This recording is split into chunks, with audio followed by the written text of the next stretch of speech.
You can be smart, have great ideas, or know your stuff. But if you can't connect with people, it's way harder to get anywhere in life. People often think charisma being loud or the center of attention. But building real trust often comes from something deeper. What is your advice to teenagers on what really matters when it comes to building deep, trustworthy, long term relationships? There's an expression, and when people hear agape love, and there's different types of love, Greek, versions of love. Agape means for deep relationships, I really believe this in business, friendship, or anything. You give and expect nothing in return. Now, that's really hard when people try to wrap their head around that. I'm not talking about business and deals. We all have to make hard negotiations, and sometimes there's disagreements and arguments. One of my expressions is it's better to be a warrior in a garden than a gardener in a war. It's not my expression, it's ancient. But that means if you're just a gardener in a war and don't want to have hard conversations, you'll make beautiful flowers, but when people come to take your garden, you just crawl under the flowers. But if you're a warrior who've been through a lot of things in life, and now you're making your own garden, if someone comes to take it, you're willing to pick up the sword to protect it. So in life, it's about understanding that if you're for kids, they're trying to figure out who they are and what they're doing is they have to learn the value of human EQ, how to understand people and read them. It's one of the biggest skills you can have, especially as AI is going to take over everything and change things. And I know people talk about this a lot, but it's true.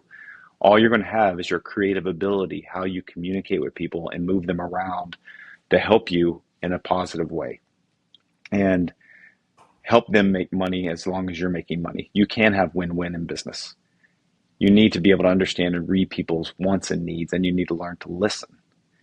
If you're moving people just as a chess game, just for your own benefit, once all those pieces are gone off the board, they're never want to get on the same game with you again.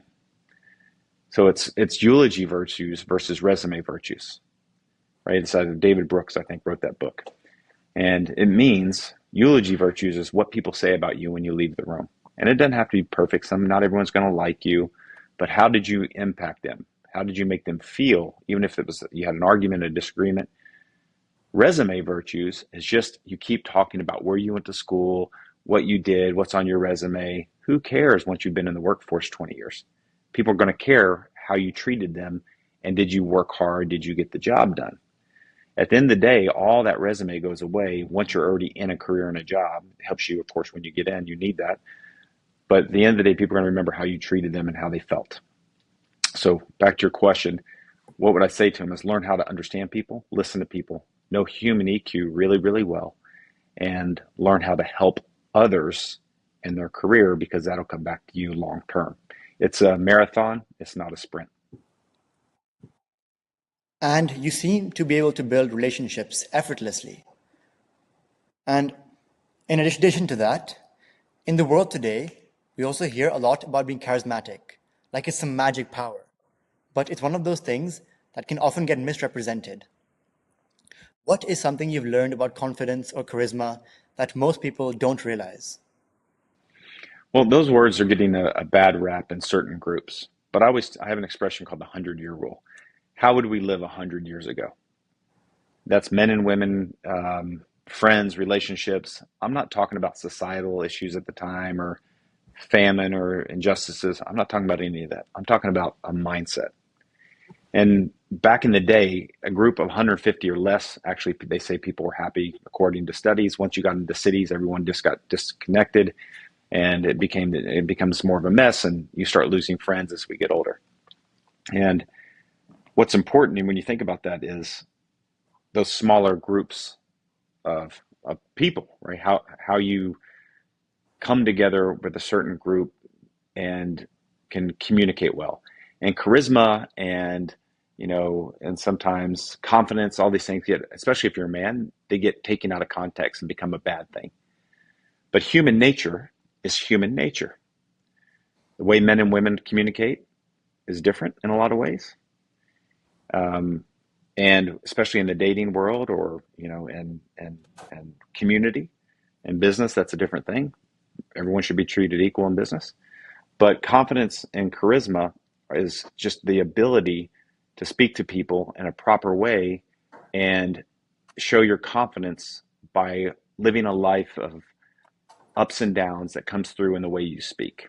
And you never get confidence, charisma unless you go through hard things. That's men or women. They have to go through things in life and learn from them.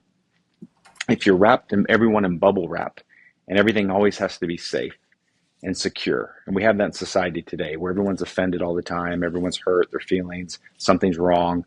There are bad things in society, but there's a lot of good. And the old school basics work, meaning a handshake's a handshake. If you and I decide to do a deal together, yes, we need contracts, but we also should have our word. If we go to a restaurant, we should treat the staff and the waiters with respect and kindness, no matter who they are. We should be polite to the elderly, men or women. We should live with old school basics, even in a modern world. So that's what my 100-year rule means.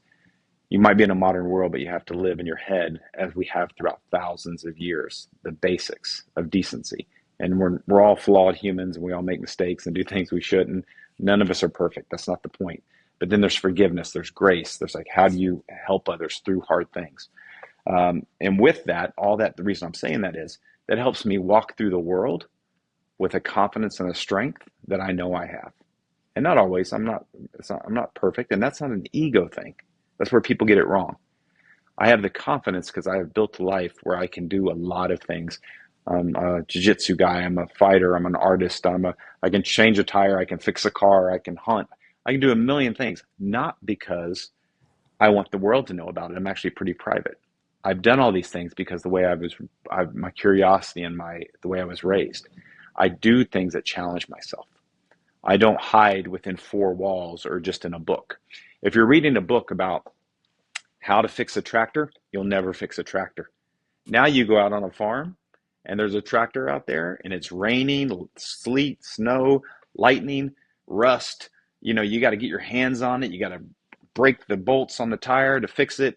You can read the book all day long. You'll learn more trying to fix the tractor on your own and failing than you ever will from a book. A book only gets you to the field. So that's the point of life. That builds confidence and charisma by actually doing the things that challenge you. For teenagers listening who maybe feel too shy to speak up in class or DM someone they admire, what is something you wish you'd heard at that age about how to start showing up with more confidence? Yeah, it's a term I've been using a lot lately for other things, which is it's not as scary as you think. We all put in our own mind this fear loop, this fear. We analyze, we worry. All it simply is walking up and saying hello. There's a technique called mirroring, and I realized that's what I've always done, and I didn't know the term of it.